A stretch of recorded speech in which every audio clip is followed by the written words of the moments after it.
پچھلی 20ویں صدی میں پوری مسلمان دنیا میں جو سب سے زیادہ عظیم تحفے اللہ نے مسلمانوں کو دیے، اس میں سے ایک کا نام علامہ اقبال اور دوسرے کا نام قائد اعظم تھا۔ جب ان دو بڑے وجودوں نے، جو روحانی وجود بھی ہیں اور ظاہری عقل کے لحاظ سے بھی اس وقت دنیا کے سب سے بڑے دانشور، مفکر اور سیاستدان اور سیاسی لیڈر بھی، جب ان بڑے بزرگوں نے یہ فیصلہ کیا کہ پاکستان ہم نے بنانا ہے، تو پھر اس پاکستان کے بننے پر شک نہ کرنا کبھی۔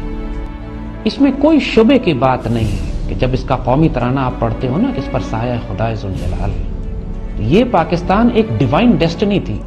which unfolded itself، ایک ایسی تقدیر تھی جس نے ہونا ہی تھا، اور اللہ نے خوبصورت ترین وجود اپنی پوری کائنات میں سے سلیکٹ کیے اس بات کے لیے کہ جن کو استعمال کر کے، جن کی قیادت میں، جن کی فکر میں، نظر میں، سوچ میں، جن کی سیاسی بصیرت کو اللہ تعالیٰ نے سامنے رکھتے ہوئے اس پاکستان کو بنایا۔ بہت سے لوگ آج کل یہ بات کرتے ہیں ہم نے پاکستان کیوں بنایا، یونائٹڈ انڈیا میں رہتے، خوش رہتے، ہم بہت بڑی طاقت ہوتے۔ ایک بہت بڑا تصور اس وقت بھی مسلمانوں کے ذہنوں میں ڈال دیا گیا تھا ان مولویوں کی طرف سے، ان دانشوروں کی طرف سے جو انگریزوں کے پروردہ تھے، جن کو انگریزوں نے پالا تھا، اور علامہ اقبال جیسا وجود جن کے خلاف کھڑا تھا۔ اقبال نے بڑی سخت بات ان دانشوروں، ان سو کالڈ ملاؤں کے بارے میں کہی کہ جو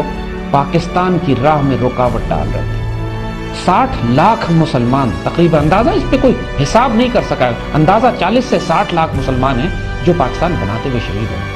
یہ اتنی بڑی قربانی ہے کہ تاریخ اسلام میں کبھی مسلمانوں نے کسی ایک خطہ زمین کے لیے اتنی بھاری قربانی نہیں دی۔ کوئی وجہ تھی کہ مسلمانوں نے اپنے آپ کو قربان کیا کہ ایک طرف انگریز مسلمانوں کو مار رہا، پھر ہندو مسلمانوں کو مار رہے ہیں، اور قائد اعظم جیسا شخص جن سے زیادہ ٹالرنٹ، بیناولنٹ لوگوں، ایک ہندو نیشنلسٹ، ہندو مسلم یونٹی کے سب سے بڑے علم بردار، 16 سال کانگریس میں رہے، لیکن جب قائد اعظم جیسے شخص نے یہ دیکھا کہ ہندوؤں کے ساتھ گزارا کرنا ناممکن ہے، 1930 میں علامہ اقبال نے پھر اپنا خواب، اپنا ویژن، اپنی حقیقت سنا دی کہ میں دیکھتا ہوں کہ شمال مغرب کی ریاستوں میں ایک نئی ریاست بنائی جا رہی ہے جو مسلمان جہاں پر اپنی اسلامی طرز حیات کے مطابق زندگی گزاریں گے، ورنہ اگر یہ ریاست نہ بنائی گئی تو مسلمانوں کا وجود ہندوستان سے ختم کر دیا جائے گا۔ قائد اعظم اور اقبال نے یہ دیکھا کہ ممکن نہیں ہے مسلمان ہندوؤں کے ساتھ گزارا کر سکے۔ 1935 میں کانگریس کی ایک حکومت بنتی ہے چند صوبوں میں، جیسی کانگریس کی حکومت بنی، اور یاد رکھو یہ 1000 سال کے بعد پہلی ہندو حکومت تھی۔ 1000 سال کے بعد جب ہندوؤں کو حکومت ملی مسلمانوں کے اوپر، تو انہوں نے مسلمانوں کی اذان پر پابندی لگا دی، حجاب پر پابندی لگائی، گائے کی قربانی پر پابندی لگائی، مسلمانوں کو شدی کرنا شروع کیا، زبردستی ہندو بنانے لگے۔ تاریخ پڑھو، ایک پوری شدی تحریک ہے۔ تاریخ نہیں پڑھتے نا، اس وجہ سے لوگوں کو اندازہ نہیں ہے۔ 10-10 لاکھ ہندو ایک ایک علاقے میں مسلمان ہندو کیے جا رہے تھے، شدی تحریک تھی۔ اس تحریکوں کے جب چلنا شروع ہوا تو مسلمانوں کی آنکھیں کھلی، دہشت میں آ گئے مسلمان کہ یار یہ کیا ہو رہا ہے ہمارے ساتھ۔ اب آپ اس بات سے اندازہ کیجئے کہ 1939 میں جب کانگریس کی حکومت ختم ہوتی ہے تو قائد اعظم نے مسلمانوں کو حکم دیا یوم نجات مناؤ، شکر کرو کہ کانگریس دفع ہوئی تمہارے ساتھ۔ 1940 میں پھر پاکستان ریزولوشن پاس کی اس خواب کے اوپر جو 1930 میں 10 سال پہلے علامہ اقبال دیکھ چکے تھے۔ پاکستان کی یہ تحریک اتنی رومانٹک تحریک ہے، اس میں ہمارے لاکھوں شہداء کا خون شامل ہے، ہمارے بزرگوں کے تلخ تجربات شامل ہیں۔ ہمارے بزرگ چھوٹے لوگ نہیں تھے۔ علامہ اقبال، قائد اعظم، لیاقت علی خان، سر سید احمد خان ان سے پہلے، پھر جماعت علی شاہ صاحب جنہوں نے قائد اعظم کا ساتھ دیا اس وقت جب کانگریسی مولوی ان کی مخالفت کر رہے تھے، لاکھوں مسلمان جنہوں نے اپنا خون و جان، مال، عزت اور آبرو قربان کی۔ ان کی قربانیوں کی توہین نہ کرنا بچوں، یہ ایک امانت ہے جو تحریک پاکستان ایک تاریخ اسلام کی واحد روحانی موومنٹ ہے کہ جو ایک ملک حاصل کرنے کے لیے چلائی گئی تھی، اور پاکستان اسی لیے مدینے کے بعد، مدینہ منورہ کے بعد دوسری اسلامی ریاست ہے جس کے لیے مسلمانوں نے ہجرت کی، جس کو مسلمانوں نے اپنی پسند سے اختیار کیا، اور اسی لیے اللہ کے ولی، درویش، صاحب نصر لوگ پاکستان کو مدینہ ثانی کہتے ہیں۔ اور یہ پاکستان مقدس ریاست ہے کہ اور دشمن اس کی حقیقت کو جانتے ہیں۔ اس بات کو ذہن میں رکھنا کہ پاکستان اور اسرائیل تقریباً ساتھ ساتھ بنے تھے، اور اسرائیل نے آتے ہی، ڈیوڈ بن گوریان جو اس کا سربراہ تھا، اس نے آتے ہی یہ بات کہی کہ یہودیوں کو چاہیے، زائنسٹ کو چاہیے کہ عربوں سے ان کو کوئی خطرہ نہیں ہے، ان کو پاکستانیوں سے خطرہ ہے، کیونکہ پاکستان ایک ایسی اسلامی نظریاتی ریاست ہے جو یہودی ریاست کا مقابلے پہ کھڑی ہو سکتی ہے۔ ایک طرف ہندو زائنسٹ، ایک طرف یہودی زائنسٹ، ان دونوں کو معلوم تھا کہ دنیا میں اب اللہ تعالیٰ نے وقت کے فرعونوں کے مقابلے پر ایک وقت کا موسیٰ پیدا کر دیا ہے جس کا نام مدینہ ثانی